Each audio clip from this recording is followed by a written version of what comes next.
Welcome to Black Manifesto, Part 2, Aftermaths. Nora chipaumire envisages 10 more commandments of the Black Manifesto that recognises not just a moment in time, but a continued need to keep action and activism alive.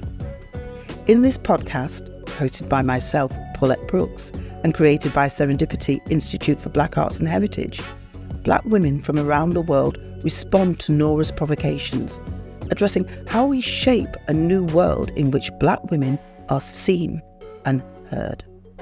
The guests on this podcast share their reflections unapologetically, so please be aware of strong language and references to personal struggles and traumas. In this episode, Nora chipaumire introduces Black Manifesto Part 2, Aftermaths, and contextualises the first commandment, youth, created repudiation, who else must DEGAGE?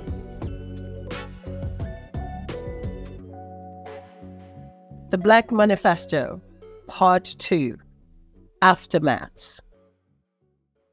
And in case you're wondering who I am, my name is Nora chipaumire, and this is the second episode of an ongoing conversation around manifestations of Black life. The questions we are determined to ask and not afraid or apologetic to ask. Black Manifesto, Part 2, Aftermaths. 1. Youth.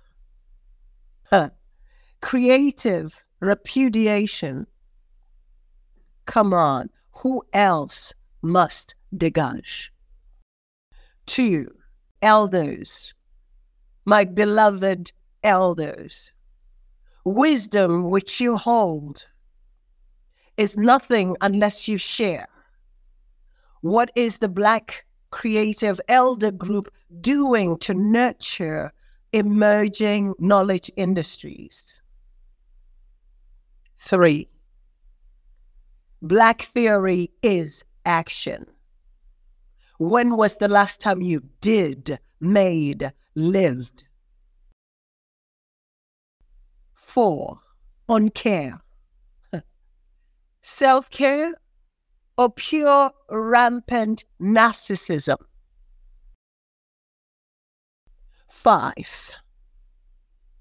On load shading, climate, non-humans, activists. Another empty frontier, I challenge you. Africans populate the Mediterranean as we speak. Wake up! 6. You say art. I say heart exists in the margins, fellow thinkers, outside of the frame. The freedom of the non-canon is also possible. 7. There are time zones, there are geographies, there are other monuments. Defy them. Why can't we?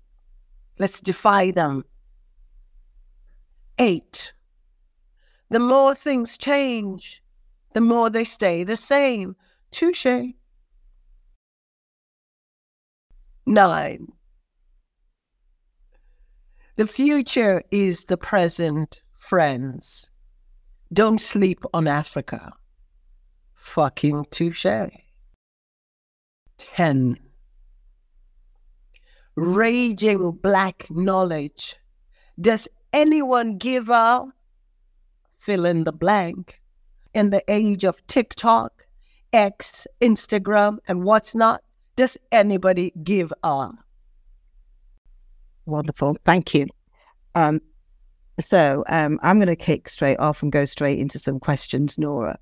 And looking back at the first reiteration of Black Manifesto, what reflections and lessons have you learned, either about yourself, your work, or the conversation throughout the previous session?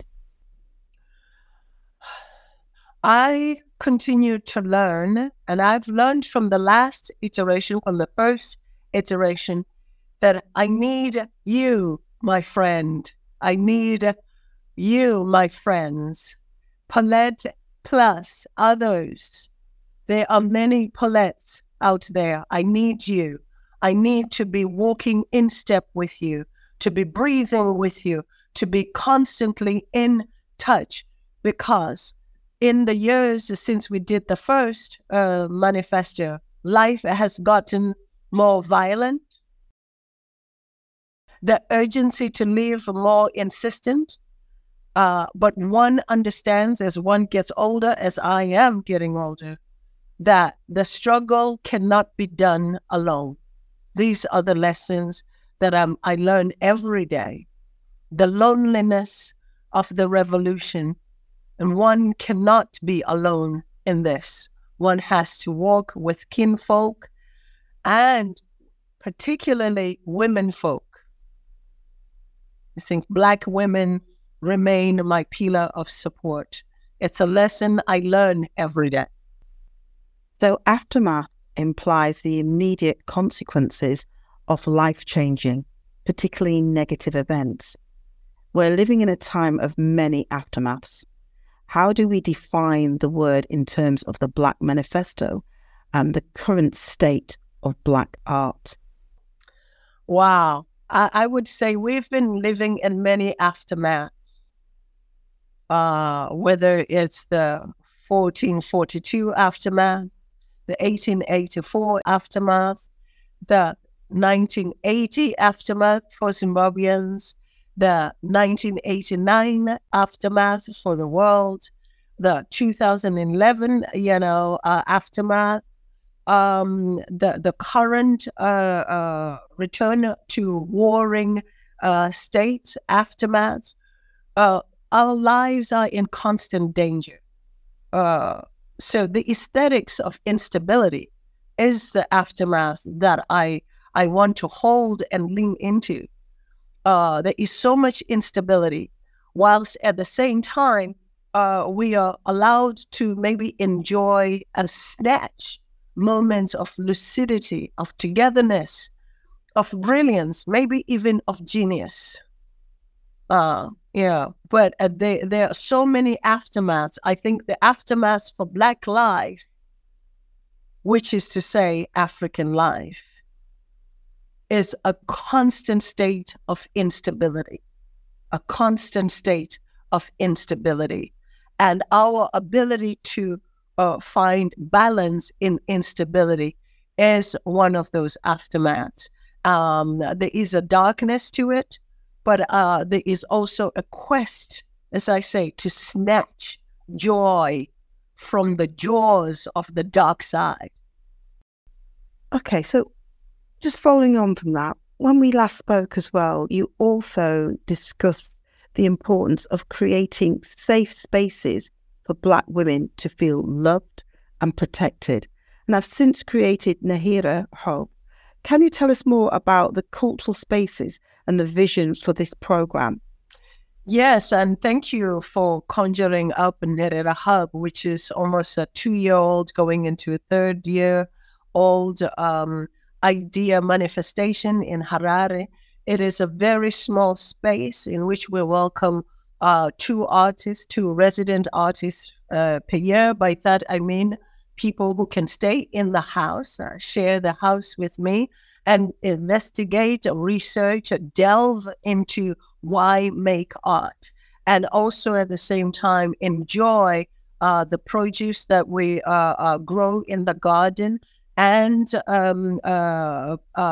engage in cuisines and body work that is connected to the land.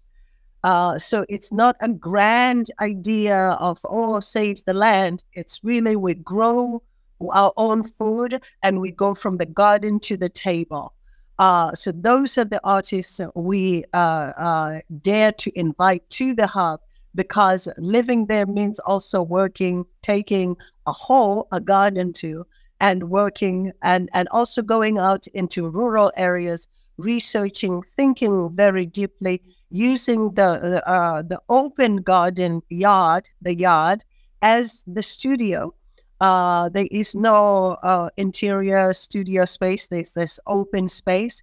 But we also have a sound studio in which because the body is sound, sound is body, in which after we work hard in the garden and play hard in the yard, we can go into the studio and find a sonic frequency that supports that. So that's what the Nera hub is doing in Harare.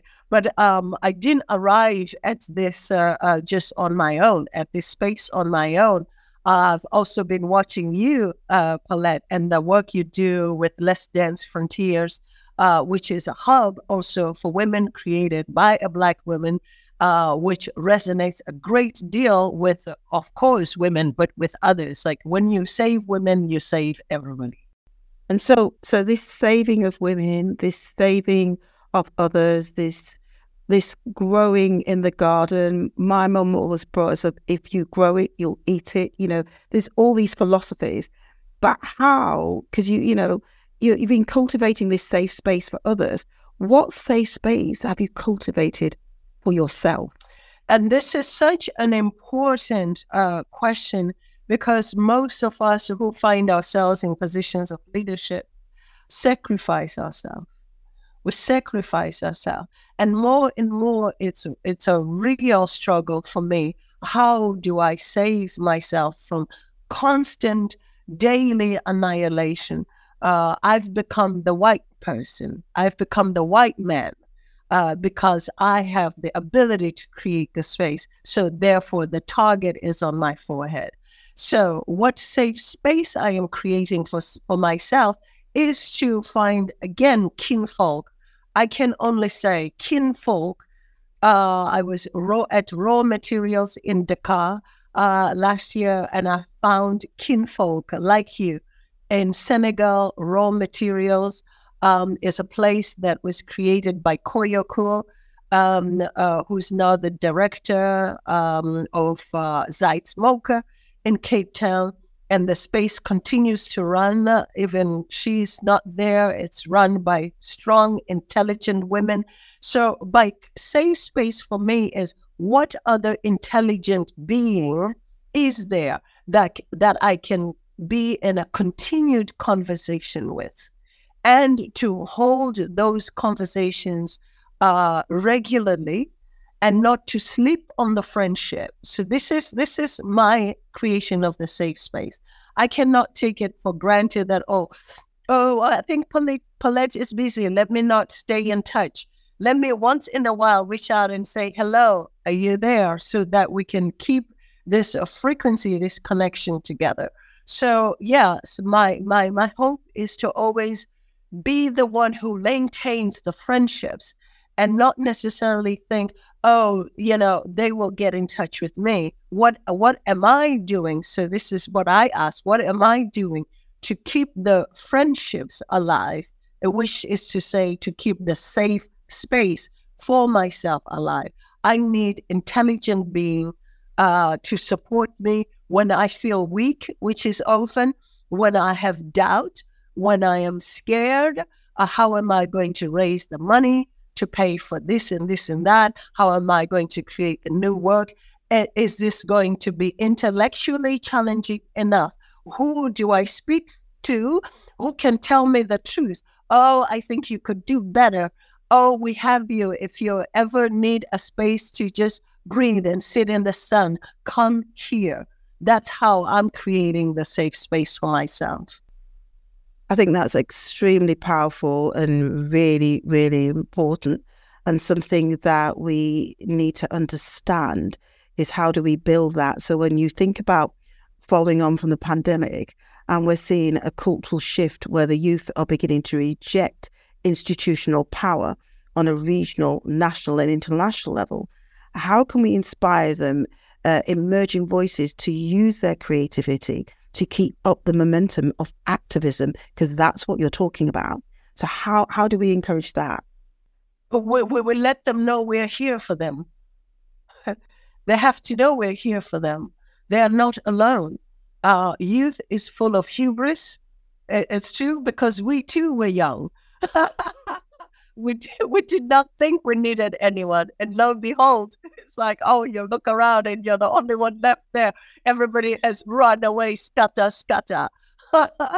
So I think what I do have always done and believe in is to let the youth know that I am here, I am available, I am accessible for those conversations that my peer group also gives me for support, encouragement. Do not tire.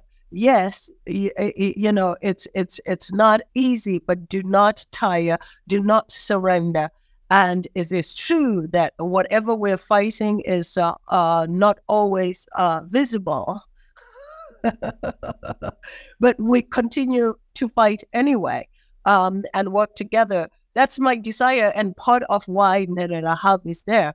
It's really to say, you know, I am going on 60. I am in my third part of my journey. So what is there? What is the residue we leave behind for the youth to carry on the work?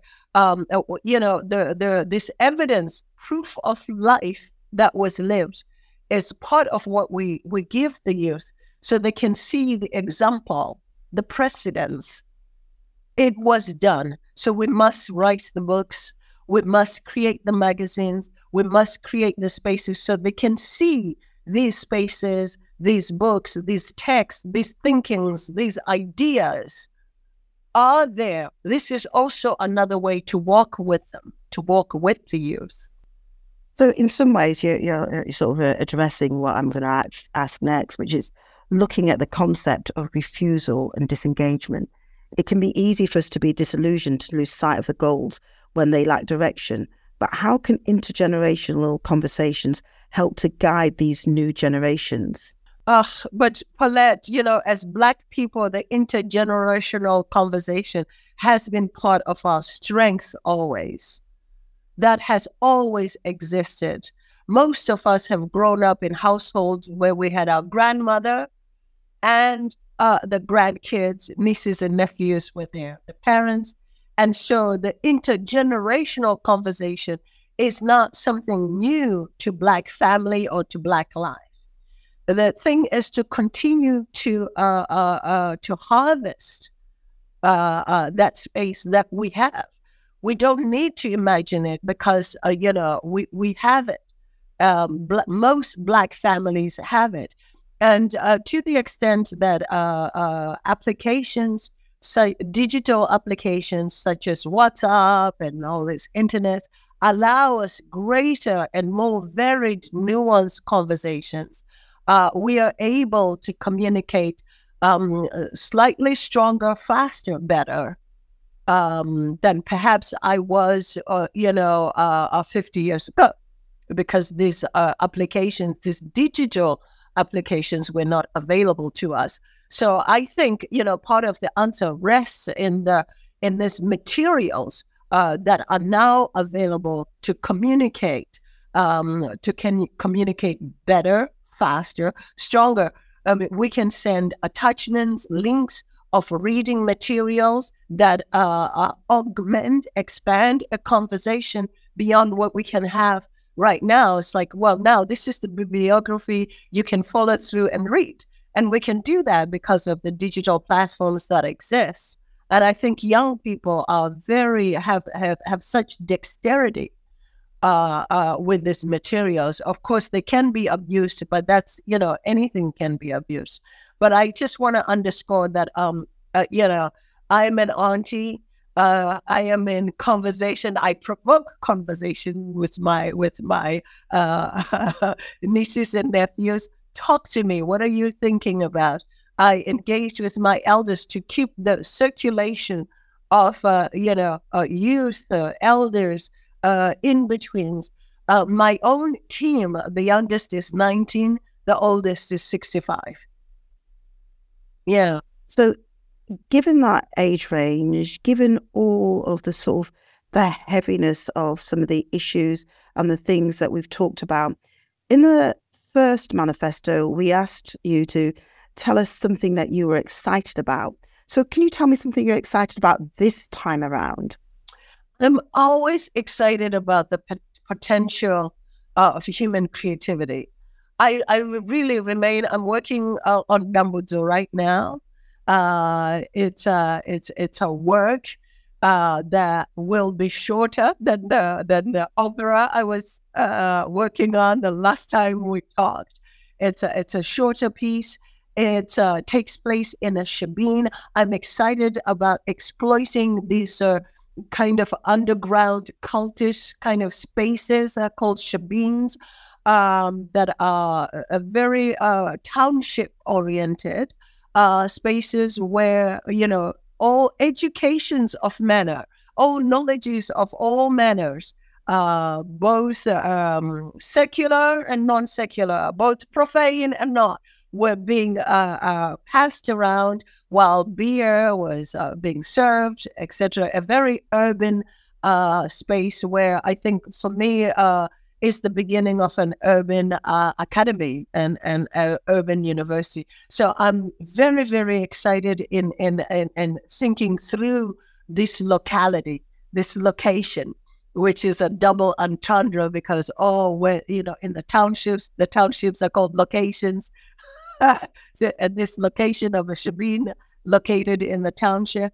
I'm really thrilled about working through this. I'm also thrilled with the dialogue that this research is unpacking, which is a conversation with Dumbledore Marechera, the very refusenic Zimbabwean Black writer who died very young. Revolution was his life. He wrote what really can be said to be a manifesto, a watershed book, first book, House of Hunger, and then he was dead by 33 with HIV/AIDS. He fell in that plague. Very excited to be having this conversation with a fellow Zimbabwean and kind of collapsing the timeline between his life and my life. I come a little bit later after him, meaning I'm a little bit younger than he was. I'm also excited by the fact that Nere Rahab is year 3, so we've survived the problem 2s or the trouble 2s. So we are getting to an age where our speech and our ability to walk, to make gesture, is a little bit more legible. We're no longer just crying and rolling around and nobody can understand what we're trying to do. I'm very, very excited about this movement into year 3 for the Nere Rahab. I'm really excited that we've all moved out of the pandemic one way or another, even if the disease remains with us, but that we are moving with courage forward and taking better care. There have been so many revelations that have come out of the pandemic to now. All these questions about care, about how we make reparations, how we use language with each other. I mean, pre the pandemic, pre-Black Life, or at least the second return of the murdering George Floyd, during the pandemic, we weren't really aware of what work all this invisible workforce does. The caregivers, the hospital workers, the janitors. We were not aware. A lot of people were not aware. I would say, thankfully, for most of us black people who are on the road traveling always, the first people we meet are janitors in any theater place. We meet the people who take care of the space. Yeah, and I'm glad that we are back to these dialogues and to this camaraderie with the invisible people, the solidarity, the wink, the secret that we share that we don't need to explain. So that's what's giving me, excitement. I'm excited. I'm excited also to be approaching year 60 for myself, still in health, still keeping up with the youth. And I give thanks and praises to those who take care of my physical body and heart and mind. I'm excited to be alive. It's fabulous when you put it in such a succinct way about making the invisible visible, because they've always been around us. In 2020, we asked you, is there a life lesson that you'd like to share?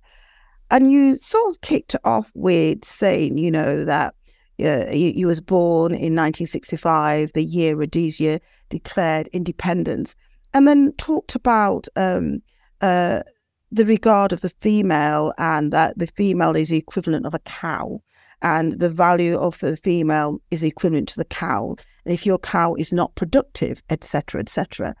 What life lesson, given that, we talk about the Black female and the invisibility of the Black female, and the Black female being on the bottom of the pile, is there a life lesson? Has anything shifted? Is this the lesson that we've got to revisit? It's a lesson we have to revisit. Unfortunately, the emergence of queer Black feminist philosophies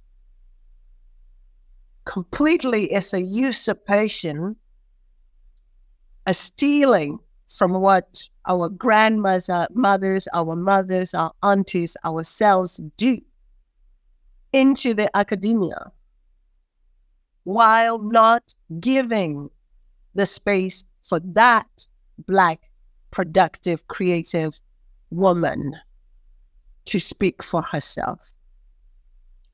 Gayatri Spivak is infamous, perhaps, for Can the Subaltern Speak? And she returns again and again to say, well, she was trying to say, the white man is saving the brown woman from the brown man. I say, who is coming to save the Black African woman from the world? We have to save ourselves. So the lesson, no, has not been learned. I mean, even today, I was grappling with a Caucasian student who we were doing throwing exercises, felt that he couldn't possibly throw to a Black body because he just didn't feel good. And I was like, yeah, but since 1442, capitalism, white culture has been annihilating the Black body. And you have the audacity to say, I feel uncomfortable. As a personal preference, in a studio, because we are multiculti in the studio, so-called safe space. But when you step out on the road, what regard do you give that Black person? Furthermore, what regard do you give that Black woman? Because I swear we remain invisible. We remain invisible. Yeah. And people see me as when I walk in with my team, I'm the head of the team. But frequently, they would rather talk to the male. They just physically to the male, because there's kind of a secret, there between the patriarchy and the rest of us, and the desire to not give the power to women. So yeah, I would say it's a lesson. I have no idea how we move from this condition of the Black woman being the carpet, the earth on which everybody walks on, which means also the thing that holds the world up. Well, Nora, on that note, one, yes, I need to thank you. Two, it just really confirms and reaffirms why the Black Manifesto is important. It confirms to me why we continue to have this dialogue, why we continue to put the Black Manifesto out, because we do need to put these thoughts, these views, these perspectives out there. It's very, very important. So again, I thank you for being launching the Black Manifesto, the 10 Black Women Speak Out, the Black Manifesto The 10 Part Commandments. 2, the 10 Commandments. I think I just say a big, big thank you, because these 10 Commandments, this Black Manifesto, and the fact that, the life lesson is one that we keep on coming back to, is the Black woman holding up everything. The mother of society, I think, is really, really important, and that disregard for that mother. So thank you so much, Nora. I would say we are Sisyphus. Yeah. We are Sisyphus. Yeah. Okay, but I love you. I thank you. Thank you. And I wish you continued success. Thank you. Continued success and continued health. Thank you so much.